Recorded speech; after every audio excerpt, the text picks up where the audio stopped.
ইতিমধ্যে আপনারা জেনেছেন আমাদের তিপ্রামথার উইংস উইমেন অর্গানাইজেশন TWF এর চতুর্থ প্রতিষ্ঠা দিবস আজকের দিনেই গত 4 বছর আগে মহারাজা প্রদীপ বিক্রম মানিক্য আমাদের পার্টির সুপ্রিমো উনি এই সংগঠনটা ফাউন্ডেশন করেন এবং স্থাপিত করেন।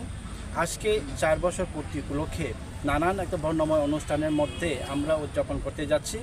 আপনারা নিশ্চয়ই জানেন আমরা আজকের এই অনুষ্ঠানের মাধ্যমে যতজন আমাদের মায়েরা বোনেরা এখানে উপস্থিত হয়েছেন TWF তাদেরকে আমরা সবাইকে ইয়ার্ন অর্থাৎ সুতা আমরা বিতরণ করব।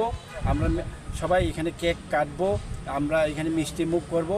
আমরা আপনারা নিশ্চয়ই জানেন ভারতবর্ষের পরিস্থিতি, রাজ্যের পরিস্থিতি এবং আপামর যে আমাদের যে দেশের পরিস্থিতি, বাংলাদেশ যেভাবে আমাদের ত্রিপুরা, নর্থ ইস্ট এবং ইন্ডিয়াকে নিয়ে কুৎসাত যে ধরনের আমাদেরকে নিয়ে যে ষড়যন্ত্র করছে, সেই বাংলাদেশকে ধিক্কার জানিয়ে মোহাম্মদ ইউনুস, ডক্টর ইউনুস যিনি প্রধান উপদেষ্টা, তিনি যে নর্থ ইস্টকে নিয়ে যে কটাক্ষ করেছেন, যে ধরনের মন্তব্য করেছেন, তাকে ধিক্কার জানিয়ে আমরা আগামী দিনে রাজ্যের উন্নয়নের সাথে এখানের জাতি উপজাতির উন্নয়নের সাথে ত্রিপ্রাসাদের উন্নয়নের সাথে ভারতবর্ষের আরও উন্নতির ক্ষেত্রে আমরা কী ধরনের যোগদান করতে পারি, উইমেন্সদের মহিলাদের আরও অগ্রণী ভূমিকা যে পালন করতে হবে সেই নিয়ে আমাদের এখানে আলোচনা হবে।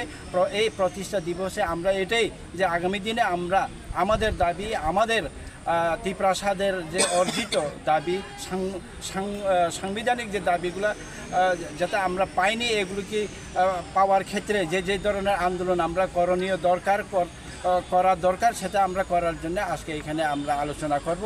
এই নিয়ে আমাদের এই অনুষ্ঠানে আমাদের কর্মসূচি। সবাইকে ধন্যবাদ।